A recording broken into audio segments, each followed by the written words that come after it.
Former England footballer Michael Owen has revealed that he's not looking forward to his 19-year-old daughter Gemma stepping into a spotlight of her own on this season of Love Island. He's branded it every father's worst nightmare.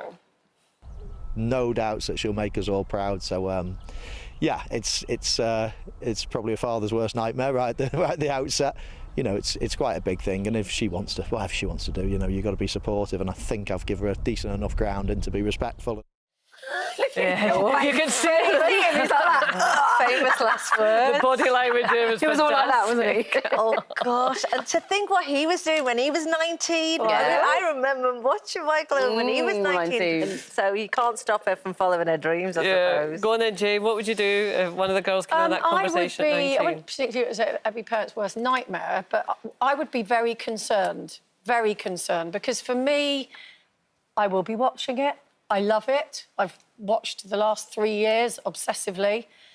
But I would be very concerned as a parent because, for me, the premise of the show is, does somebody fancy you or not? And you're sort of standing there in a bikini, which is all quite exposing in every sense of the word, be it boy or girl.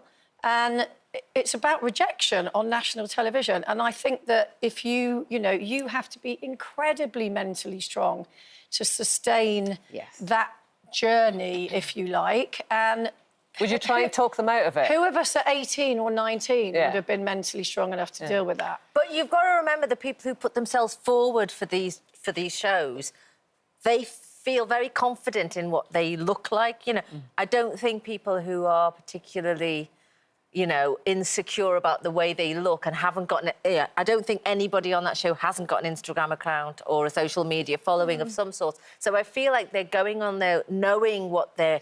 Oh, yeah, no, but I'm just talking from a parent's perspective in terms of how I would feel. If it was your... Even if you are confident, even there's been people historically, even myself, I was pretty confident about my own body, didn't have too many issues when I did Love Island myself. Yeah, I'd forgotten you'd done that. But when I actually put yourself in that situation and you're separated from your family and your friends, that's the difficulty. Yeah. You know, if you can come home every night and go, Mum, this happened, that happened, did you have a little debrief?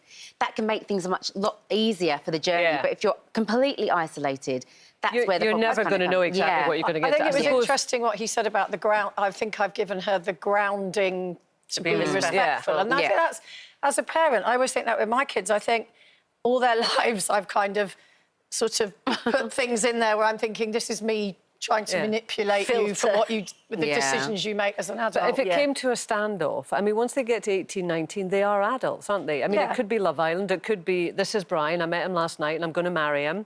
You know, it could be, I'm opening up an OnlyFans account. It could be any number of things.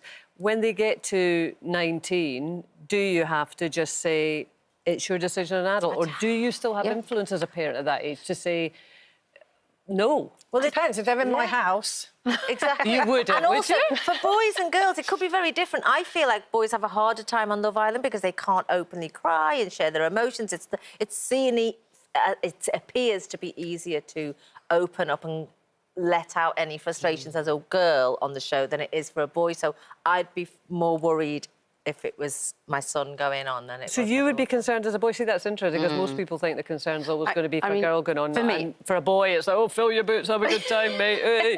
If my daughter was completely, if she was completely gung-ho, this is what I'm going to do, and I couldn't stop her, I would rather support her, because I'd rather her go in there with my support and me give her the tools that she needs to be able to manage, navigate her way through. And also, you've done it yourself, so what the heck could you say? Give her some and there is, of course, a lot of support provided by the programme.